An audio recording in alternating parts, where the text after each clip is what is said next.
Então, temos inauguração no dia 30 de janeiro. A exposição chama-se No Words, da Isa Toledo, aqui na Galeria Miguel Navinha, às 10 da noite.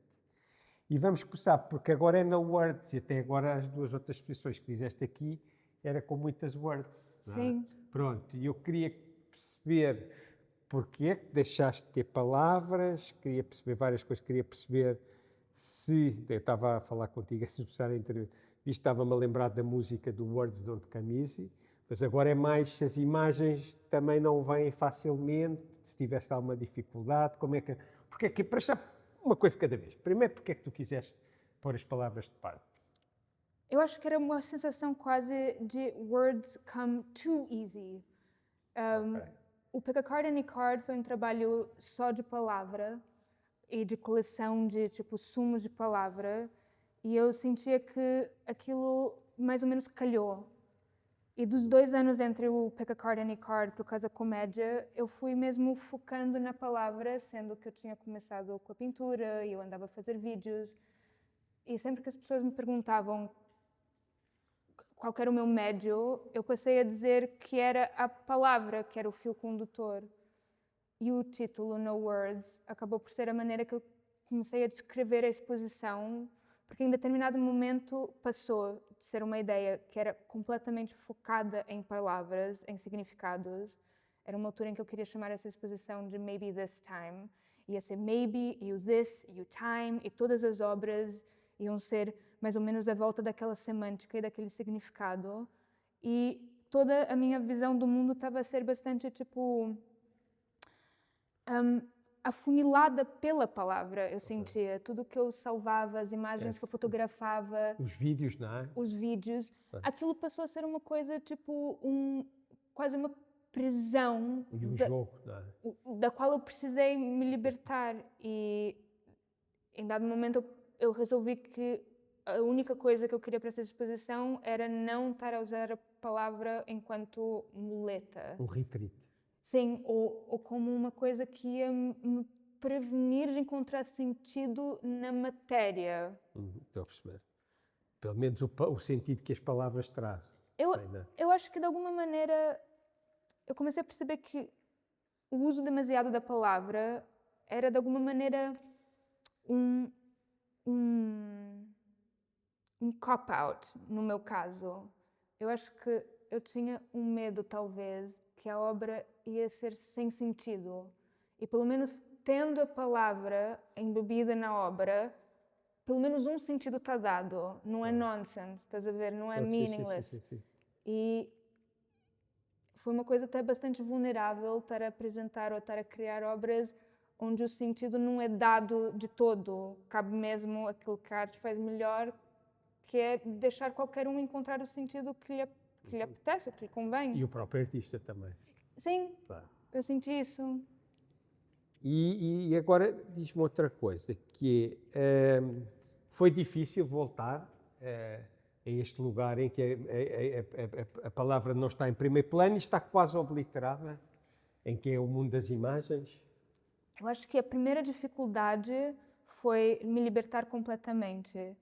Eu acho que ainda houve um momento onde, não tendo a estrutura da linguagem e do pensamento super presente, ainda assim eu queria ter uma estrutura, talvez, tipo, quase física, que fosse determinar essa obra. Eu tinha uma ideia de uma moldura ou de uma coisa muito pensada. E a partir do momento em que eu resolvi que iam ser só chassis 50 por 70, daí passou a ser muito fácil. Eu passei realmente a tipo, procurar materiais e imagens que existiam ou na minha câmera ou em coisas que eu tinha, sabe, fotografado ou guardado, até memes. E aí passou a ser tipo, dia após dia eu pensava numa coisa, encontrava o material que faria daquela peça possível e... Sim, não tem problema. Está lá alguém em cima. Então, se calhar é melhor ir lá abrir-lhes a porta. Mas continuamos, está tudo bem. E então acabou por ser super fácil. Ok, diz-me outra coisa, que voltando ao verso da música, e o título da música é o Words Don't Come Easy, se tu vês algum paralelo quando estás à procura de criar uma imagem, de criar uma obra de arte, sem palavras, neste caso agora, se há algum paralelo à questão do amor, não é? Porque na música, como é evidente, o Words Don't Come Easy é uma coisa relacionada com as palavras não me saem para eu dizer o que eu te amo. Ou para descrever o que é o amor, não é? Pronto. E isso é sempre o problema do poeta, ou pelo menos é uma das partes do problema da poesia. E se nas artes plásticas, como é que tu vês este paralelo entre a dificuldade de falar sobre o amor ou sobre outra coisa que está para além do que é metafísico? Sim, é engraçado o Miguel me perguntar isso porque eu sinto que tinha quase tudo a ver na Casa Comédia com o amor. Aquilo era sobre sentidos duplos das coisas, aquela coisa que acontece muito em qualquer tipo de relação afetiva ou proximidade, que é se a nossa realidade é partilhada, se nós estamos a viver a mesma coisa, se há aqui um mal-entendido. E se calhar parte do amadurecimento dessa ideia do amor ou da relação, porque eu sinto que muitas vezes aquilo que é a obra do artista é a consequência ou o resultado da relação afetiva que nós temos com o mundo e não a relação afetiva que temos um com os outros. É uma coisa que depois oferecemos ao outro enquanto, tipo, prova disso. Eu sinto que, de alguma maneira, focar na matéria, na presença, no fato dessas peças serem quase, tipo, não conceituais. No passado, quando eu descrevia uma peça, eu falava, é um prato e tem uma palavra prophet, e o prophet escrito de outra maneira, e aquilo é complicado. E a peça existia simplesmente por eu poder descrevê-la. E nesse caso, eu ia dizer, não, é uma lona que depois tem uma luva que está meio aberta e depois tem uns penos. A peça não existe da mesma maneira, ela é só um eco, sendo então que a ideia da coisa é inferior à existência da matéria em si, enquanto há uma outra relação com o amor nesse caso, que tem também muito a ver com a ideia que nós temos do amor ou do afeto e aquilo que nós criamos em termos de tipo fantasias, que acaba por ser mais real do que o real. Faz sentido? Sim. Tu és muito inteligente e às vezes é difícil de acompanhar. Mas, voltando ao princípio do que tu estavas a dizer, que é, tu estavas a dizer que o amor, isso é uma coisa que qualquer pessoa percebe, até eu, que quando nós vemos o amor, na relação que temos com outra pessoa, achamos que estamos a sentir qualquer coisa e que há uma reciprocidade, ou como é que se diz a palavra, ou isso. Nas obras de arte também há esse jogo, não é? Que é, tu fazes uma coisa, mas a pessoa que está a ver pode sentir outra coisa. Como é que é a tua relação com a maneira como o espectador vê as coisas que tu fazes?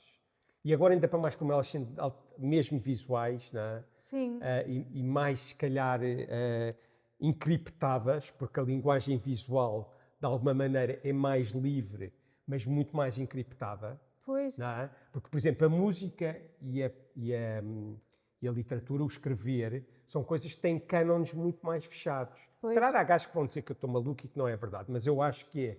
Eu acho que, tem lógicas muito mais precisas. A música, por isso é que é muito difícil uma pessoa dizer assim, eu vou ser músico.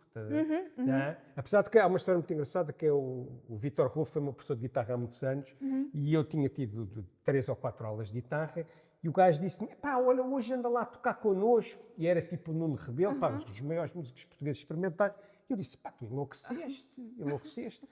Mas como é que eu vou? Eu nem sei fazer o acorde de dó, sei lá o quê. E ele disse, mas tu és um gajo bem das artes plásticas, tu vais lá, a gente dá-te uma faca e um prato e tu bates e fazes. E aquilo para mim foi, ao mesmo tempo, luz. Foda-se, este gajo está-me a dar baila à séria. E ele tem toda a razão. Não fui. Ele sabe que queria fazer um disco comigo. E foi para dia, realmente devia ter feito um disco com o Vítor Rua. Porque hoje em dia tinha um disco feito com o Vítor Rua, que era uma coisa extraordinária. Mas isto é incrível. O Vítor Rua é uma pessoa sublime e acima ele foi o gajo. O Rio Reininho, que eu não conheço, se calhar fica furioso com o que eu estou a dizer, mas ele é a grande alma do GNR, não é? Sim. E é um gajo superiormente inteligente.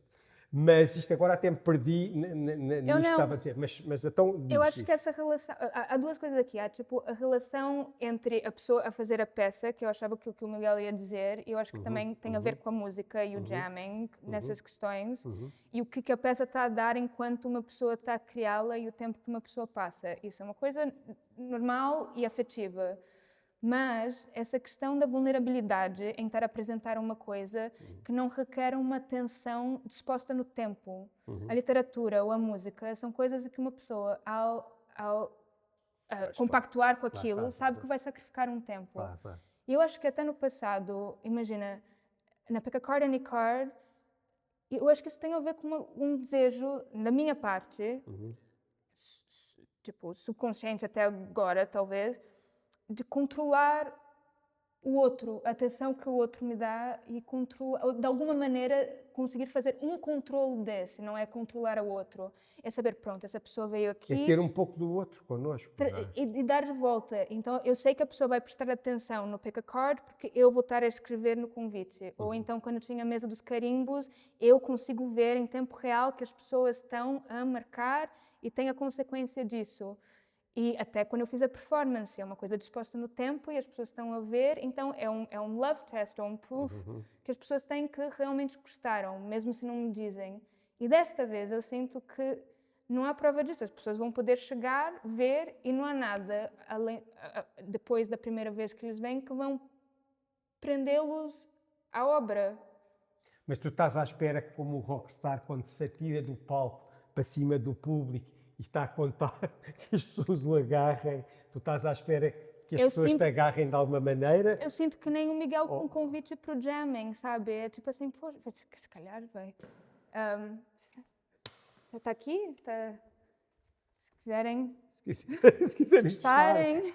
Okay. A confiança que eu tenho nas obras é grande. Eu sinto uma presença. E lá está, eu poderia entrar aqui e falar o que era a história atrás dessa, porque que esse se chama o carro da Ana, porque que aquele se chama a caixa do Rolex, o que foram as imagens que estavam atrás disso e tem graça. Eu posso falar disso o dia inteiro, posso sentar e ir obra por obra, mas ao mesmo tempo isso não deixa de ser uma maneira de estar a condicionar o outro.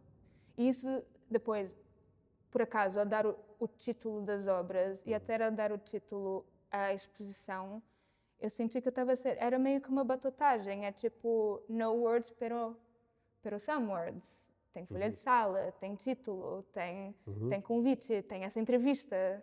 Tipo, não é um escape completo das palavras, senão sequer eu iria... Seria na Luísa. Mas cá estou. Então vamos fazer o seguinte, como são 5 da tarde e eu tenho mesmo que ir, mas eu estou a gostar muito da conversa, por isso eu acho que valia a pena a gente continuar amanhã. Tá. Então 24 horas depois estamos aqui, no mesmo sítio. Não é? Então vamos falar um bocadinho sobre a questão, tem a ver com a questão do fazer, com a questão da preciosidade, do virtuosismo, que tem uma ligação à coisa quase do artesanato, não é? Da coisa da ciência do fazer. E como é que tu te relacionas com isso? Não é? Como é que tu te relacionas com isso? Tu és muito perfeccionista, não és? Porque já estava a falar da Ana Jota, antes de começarmos, que ela incorpora tudo. Eu estava a dizer que não há problema nenhum nela, se eu tiver um papel que cai um bocado de água, ela não se importa. Ela agora vai pôr, eu vou fazer disto um soundbite, e ela vai dizer, não importa imenso, isto é inacreditável, é um escândalo este galerista, mas pronto. Mas vamos assumir que é mesmo assim. Diz-me como é que tu te relacionas com estas várias questões que eu fiz dentro do mundo.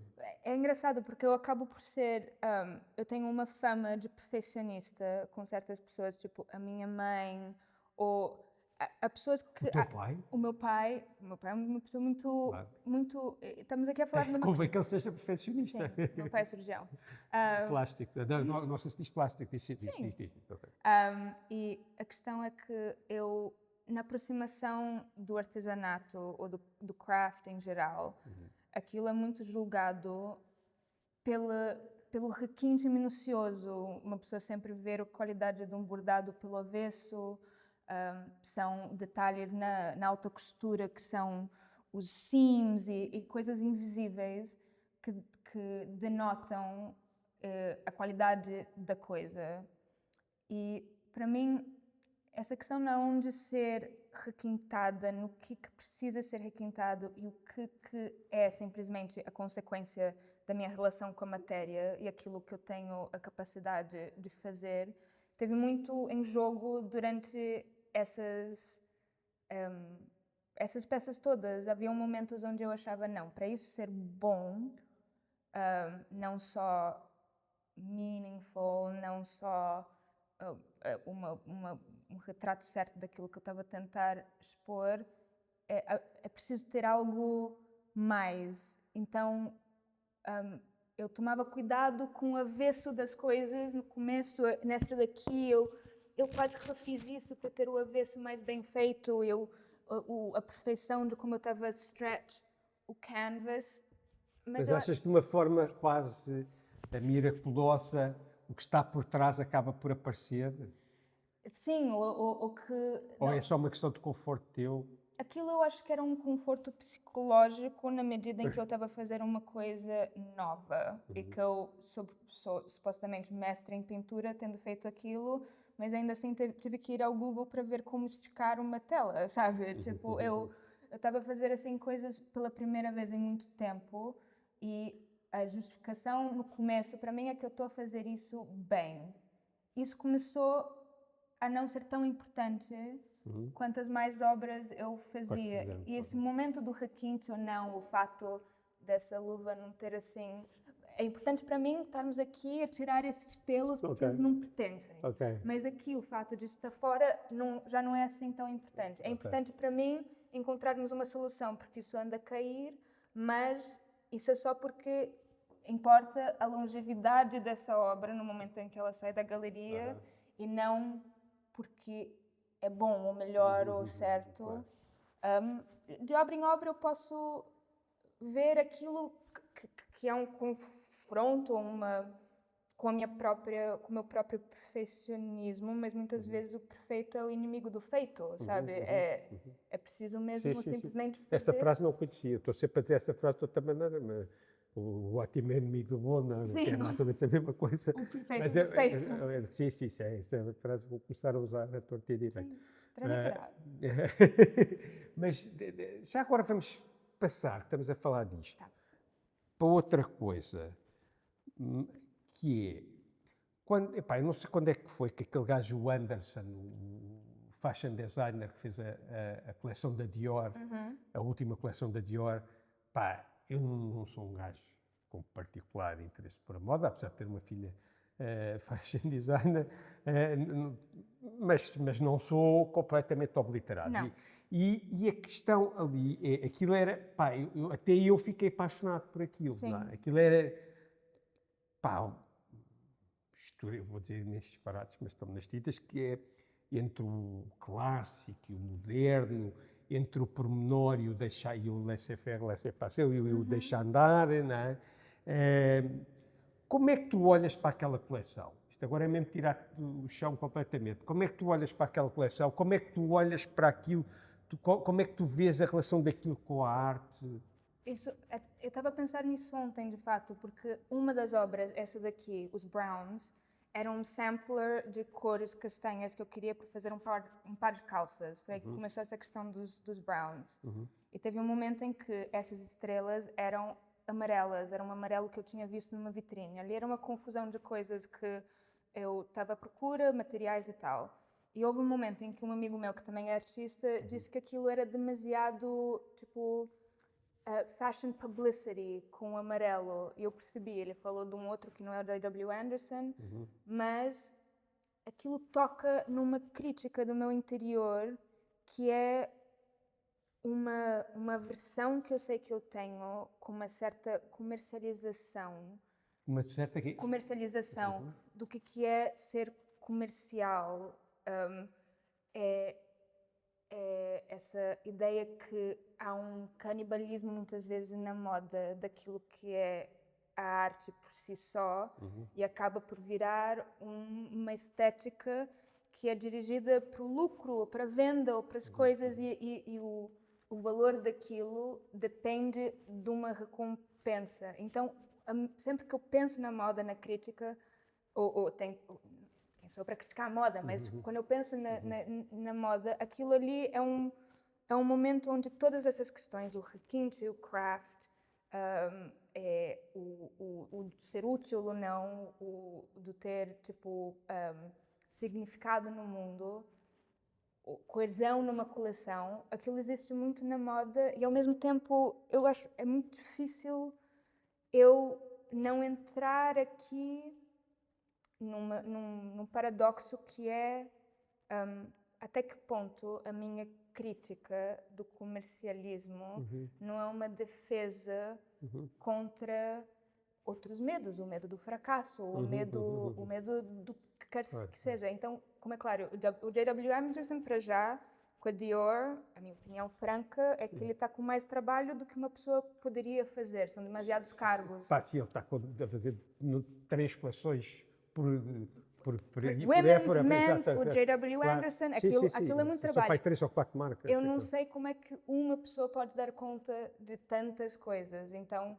Num momento, às vezes as pessoas conseguem, mas não conseguem a médio prazo, não se consegue. E eu acho que aquilo, então, é tipo um more is more, do qual eu teria... Eu tenho suspeita daquela maximalização da coisa, mas a capacidade, obviamente, da moda tocar as pessoas, eu acho muitas vezes que eu percebo perfeitamente porque que é uma arte tão querida, porque veste-se, porque tem muito a ver com a persona que nós estamos a mostrar. Claro, tem a capacidade de mudar a pessoa. Como nós nos sentimos em dado momento, a capacidade de mudar, estás a ver? Isso também, de alguma maneira, pode ser visto como uma season, sabe? Eu estou a partir de uma coisa, estou a fazer outra, mudar de casa, pero... Ok. Sim. Agora vamos falar um bocadinho, antes de falarmos sobre os materiais que usaste, quando tu fazias os vídeos e até as exposições que fizeste aqui, percebia-se mais ou menos onde é que era o imaginário, em que imaginário é que tu te movias e que depois acabavas por produzir à volta daquilo. Nestas imagens, nestas pinturas que nós temos aqui, eu consigo, quando não consigo ver de uma forma tão direta, qual é que é o teu imaginário? Como é que tu constróis estas imagens? Como é que isso funciona? Isso está dividido ao meio. Tem certos quadros que partiram de imagens fixas, ou seja, quando eu fazia os vídeos, eu ouvia entrevistas e eu pegava o sumo daquela entrevista, aqueles 10 segundos, e replicava aquilo num contexto novo. Isso, de alguma... ou até o pick a card, any card, eram frases dentro de parágrafos maiores que eram o sumo da coisa. Muitas dessas são isso em plástico. Okay. Isso é uma fotografia de uma caixa Rolex, de um relógio que foi rabiscada por uma criança que estava num fórum da Reddit. É uma fotografia? Partiu disso. Okay. E no momento em que eu tinha aquela imagem na cabeça, Tu viste uma fotografia de uma imagem de uma criança a riscar uma caixa Rolex? Não, era a caixa já riscada e aquilo era um screenshot que vivia no... E muitas vezes, para não fazer scroll nas médias sociais, eu vou para o meu próprio camera roll ver fotografias que eu salvei ou tirei. Essas duas partiram de fotografias que eu tinha tirado. E aqui, pronto, aqui eu começo a ter um bocadinho de receio porque eu não quero estar a condicionar qualquer pessoa do que interpretar, mas basta dizer que esta, aquela, eu consigo dizer exatamente quais partiram de uma fotografia que eu poderia puxar no telemóvel e dizer começou aqui. Outras já não. O castanho, o carro da Jota, até essa primeira que era a luva, aquilo partiu de eu ter essas matérias e ter uma ideia de uma composição que poderia ser feita com aquilo e são tecidos que eu tenho em casa em pilhas. Por exemplo, aquela das luvas, aquilo, Tu tinhas este tecido verde para... Esse é o tecido verde da mesa. Claro, exatamente. E isso era uma luva que eu estava a fazer antes da última exposição para limpar as pratas, mas acabei por não terminar. Então eu guardei isso durante muito tempo e eu tenho sempre essa coisa, quando eu estou a acumular coisas em casa, que é um bocadinho um pensamento de acumuladora, que é, eu vou usar um dia. Isso aqui, tipo, eu vou precisar disso. E parte desses trabalhos, de algumas vezes, é tipo, então é hoje. Se vai usar isso um dia, usa, porque eu não vou usar uma luva que não está acabada. Eu não tenho lonas para fazer toldo, não vou fazer toldos. Ou é aqui ou é... Claro. Voltando àquela questão da moda que a gente estava a falar. Eu hoje de manhã estava a ver o Instagram de uma, que acho que ela é a tua amiga, que faz uns cobertores, tapetes para pôr na parede de papa, sabe como é que ela se chama? Sim, a Grace Pronto, Atkinson. a Grace, exatamente. E aquilo e ela faz aquilo muito bem, não é? E os padrões, os quadrados em cima de quadrados, a conjunção das cores, tudo aquilo. E depois, alguns desses tapetes podem ir para a parede, como se fosse uma tapeçaria, não é? Primeiro, ela faz aquilo como se fosse um objeto artístico. A segunda pergunta é, para ti, há uma diferença entre o trabalho dela e o trabalho da Ana Jota ou do Pedro Cabrita Reis, para não fulanizar em ti, estás a perceber? Sim, eu conheço o trabalho da Grace e colaboramos uma vez, e isso é curioso porque aquilo foi uma peça... há um momento em que aquilo são objetos de design e existem num contexto de design e existem galerias onde eu acabei por expor também quando eu fiz a Rede de Mosquito, que são uma mistura de antiguidades e design contemporâneo. E eu acho que muitas vezes aquilo está está paralelo, de alguma maneira está entre a arte contemporânea e a moda, no sentido em que é um design, é uma coisa que opera na lógica das exposições, das galerias, das coleções, dos colecionadores, mas também tem uma vertente que é muito popular da moda. Então, é um meio termo entre esses mundos e as maneiras diferentes de comercializar aquilo. Tal como os pratos da Casa Comédia, o Miguel me perguntou na última entrevista se eu estava contente com alguém usar aquilo para umas batatas fritas. Claro. Eu sinto que sim. Aquela exposição, no fundo, também era uma coisa bastante partida desse desejo de manter-se útil.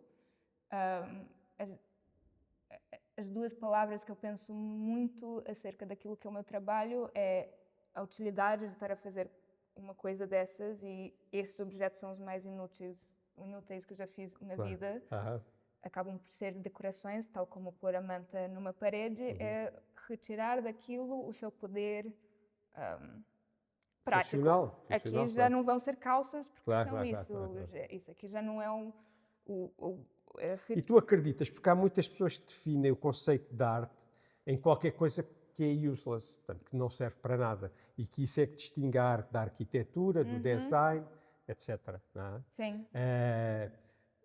Isto não serve para nada, como tu estavas a dizer. Sim. Não é? Não tem uma função, depois a gente pode ir para os lados psicológicos e por aí fora, não sei o quê, mas tirando essa parte, isto é mesmo, não serve mesmo para nada. Sim. E o cinema também, de alguma maneira, não serve para nada. O cinema, lá está, como a conversa de ontem, é uma coisa que existe dentro do tempo. Não há uma relação com o cinema que não seja temporal. Claro.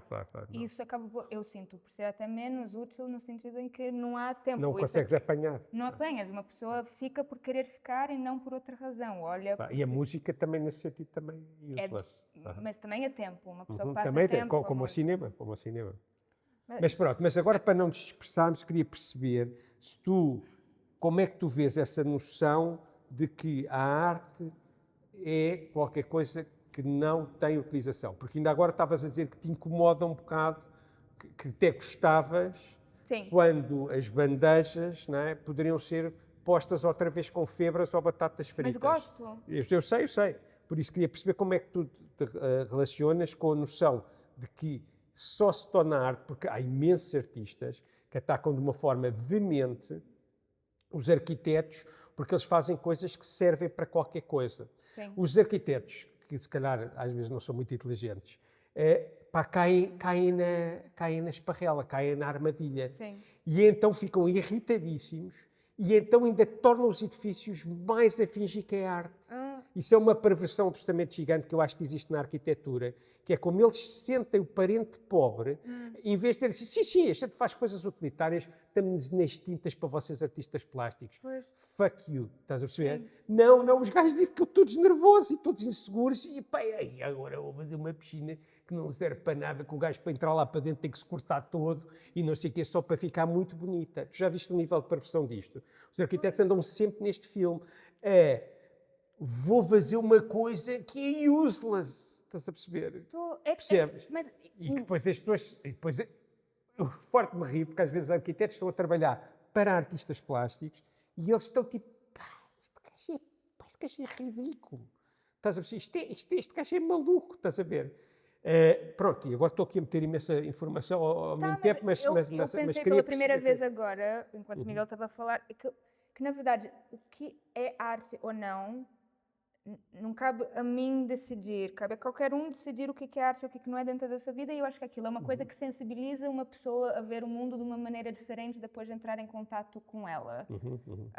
O que também é uma autodefinição, a arte e o artista.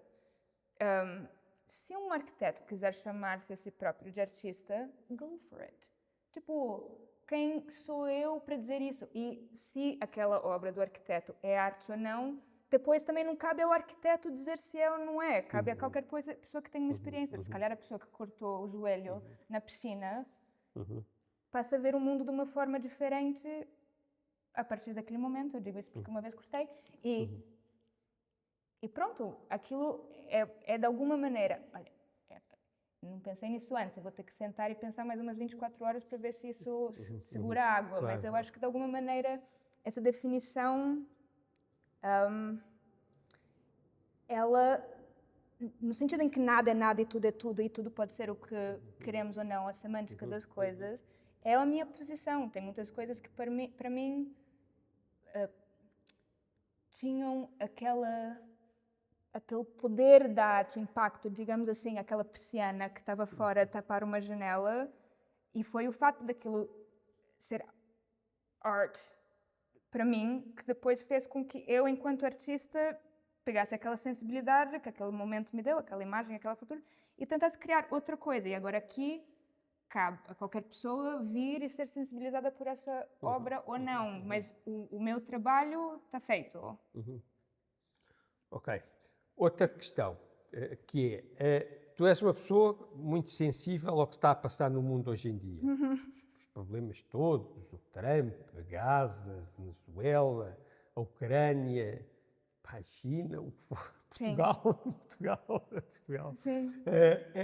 E eu queria perceber se tu encontras um pouquinho de modernismo no teu trabalho. O que é que eu quero dizer com isso? Se o teu trabalho, se tu quando fazes o trabalho, há em ti algum sítio onde tu, através dele, queiras mudar o mundo.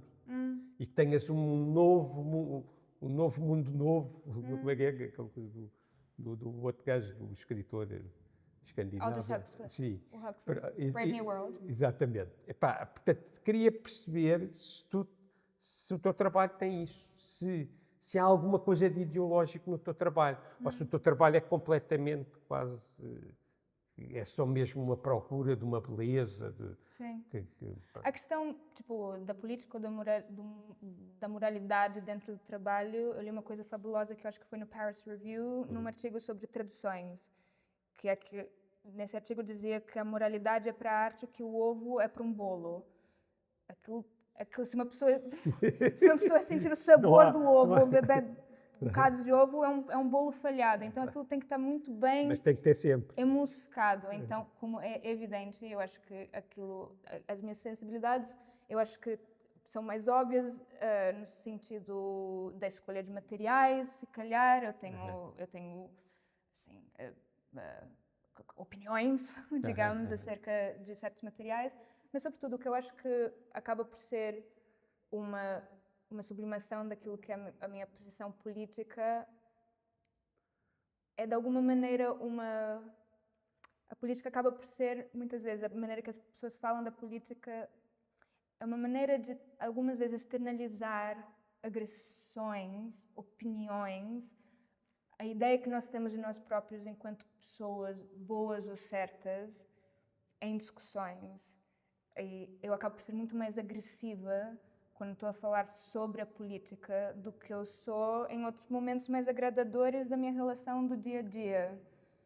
Então, sem dizer que as peças são políticas, eu vejo um bocadinho da agressividade que eu relaciono com o meu pensamento e o meu posicionamento político dentro daquilo que são, para já, até alfinetadas ou Aquela peça que eu rabiscos, falo, a peça que o Miguel morre de medo, que é a obra. E aqui, agora ver tudo junto. Aqui é Michelle Pfeiffer aqui. Como é que isto Não, apareceu? essa é Cameron Diaz A no Cameron The Diaz, Mask. desculpa lá, eu queria dizer a Cameron Diaz. Sim, é Como é Tina, que- como é Tina que- Carlyle. Essa partiu de uma fotografia. Era uma pessoa que tinha comprado uma fotografia da Lauren Bacall, acho eu, e fotografou aquilo dentro do saquinho daquela cena dos colecionadores de autógrafos. Era um saco dentro de um saco fotografado e postado dentro do meu camera roll. Então é um exemplo muito plástico e Claro. perfeito daquilo que foi a minha atração para aquela composição. Eram riscas, era uma fotografia. A fotografia que eu tinha em casa era essa da Cameron Diaz. Houve outra hora em que eu ia comprar uma fotografia do Buster Keaton, com o zóio, mas como calhou essa, e de alguma maneira essa fotografia foi dada a mim por uma amiga que também tinha essa personagem, a Tina Carlyle, como assim, o apogeu de uma mulher. de uma mulher. Na infância e até hoje, acabou por ser essa. E também, por acaso, até o saco foi o embrulho de um presente que uma outra amiga minha, que é a amiga que eu sempre penso, a minha amiga mais brilhante, inteligente, trouxe um presente. Então, de alguma maneira, é uma questão aqui da relação. Fogo, isso parece que eu fiz isso de propósito, não é? Sou eu a pensar nisso depois de ter copiado essa imagem, não é? Isso é importante, digas, claro. Mas Já agora vamos agora aqui a este que é a única pintura mesmo, não é? Isto é uma tela, não é? sim. Uma tela estranha com imensos buracos. Sim, não é uma tela de bordado, de ponto cruz. exatamente. E tu pintaste isto de quê? Isso eu pintei, foi a segunda pintura. A primeira correu muito mal, que era a gesso e depois eu fiz em gouache, o que foi um desastre. Eu adoro gouache, mas aquilo era demasiado sensível. E isso é uma cópia exata de uma cadeira que existe no Museu da Cidade em Paris, no Chevalier, de uma cadeira da Gertrude Stein, que foi bordada, imagino eu, pela Alice B. Toklas. Mas isso aqui é, tipo, art as possession ao máximo, no sentido em que eu não posso roubar a cadeira ao museu, não tenho onde comprar, é uma peça única e eu quero para mim, e isso... Eu faço igual. Eu vou fazer igual. Isso acabou por manter, assim, a estrutura da fotografia como eu a tirei, mas foi ponto a ponto, tipo, um trabalho de cópia, e a cópia... Eu comecei a desenhar e a pintar sempre pela cópia, e assim vou morrer a copiar as coisas. E este com os alfinetes. Essa é a obra. Isso era um tool de um véu que eu tinha feito para o casamento de uma amiga, era por isso que isso estava em casa. E há um prédio, há vários, na Rua dos Funkeiros, onde eu vivo, em construção, e eu vivo sempre muito fascinada com aquilo que é a estética da obras, aqueles panos gigantes, enormes, diáfanos, e a maneira em que eles são presos e tal. Então, isso foi uma das peças rápidas. Há imensas aqui que eu adoro, porque eu tive a ideia e em 15 minutos estavam prontas, incluindo essa. Bom, pronto, 30, porque daí eu tive que fazer. Mas também, de alguma maneira, eu tive a escolha de ir comprar um outro tool, é sem celulose, não é? Essas escolhas que vêm de antes, mas resolvi aceitar assim os buracos, mas pronto, isso sou eu com ela, it's my business. Esta aqui tem a ver com aquela fotografia que tu fizeste há 2 anos no Natal, não é? Ou nunca nada. Exatamente. Pois, eu adoro... Tu atiraste isto ao calhas ou desenhaste com... Isso, não, fui organizando, foi uma coisa muito plástica, no sentido em que quais são aqui as os desenhos que ficam bem graficamente, a composição. Depois eu passei um ferro e depois eu tive a costurar. Eu acho aqui o rosa e essas fitas, eu estava talvez a lidar com uma alergia que eu tenho às vezes com uma coisa demasiado sweet, uma coisa demasiado bela, uma coisa demasiado bonita. Essa ideia de uma decoração just because, volta àquela questão da moda. Eu tive assim, fiquei muito contra o laço durante algum tempo. Eu achava que deve haver alguma maneira melhor para mostrar que uma coisa é especial e inofensiva do que pôr um laço nela. But today, eu acho. Esta aqui, tens aqui o pé de uma bailarina. É o pé de Pierrot. Ok. Eu quando fiz a roupa que eu usei para a última exposição, tinha feito uma pesquisa muito grande de todas as roupas dos Pierrots e uma coisa que eu adorava era sempre o sapatinho, mas eu não tenho como fazer um sapato, então fiz essa. Isso era para serem vários brancos diferentes, mas acabou por ser uma seda que eu herdei da minha mãe, que ficou pior do que se fosse os retalhos, de alguma maneira, mas é uma seda falhada, amarrotada, manchada e aqui este chapéu. E tu vês aqui um chapéu, não sei se... Sim, mas A Luna vê outra coisa? a Luna estava a dizer que eu vi aqui um túmulo que eu adorei, sabe? Tipo uma coisa meio... Sim. Sim, fico feliz. Se calhar é a obra que eu tive mais dificuldade no final a fazer umas escolhas. Se era castanho, se era azul. Isso eram umas flores que eu fiz, que eu comecei a fazer para um outro trabalho, que era um trabalho só de decoração. E essas eram as ideias originais que eram... Eu lembro até quando eu mostrei, de fato, essa florzinha pela primeira vez, as pessoas estavam assim... Eu falei, vai ficar melhor, eu prometo. Estava muito desapontado. É só um primeiro. E as pessoas, sim, mas eu gostei tanto dela. Então ela veio para cá. E agora é esta. Essa é o meu cassino. Isso, estávamos a falar sobre... Como é que estas cartas aparecem? Essas cartas... Estas duas mãos, não é? Pois, as duas mãos. Durante muito tempo eu achei que essa exposição ia ser sobretudo sobre gambling, de alguma maneira.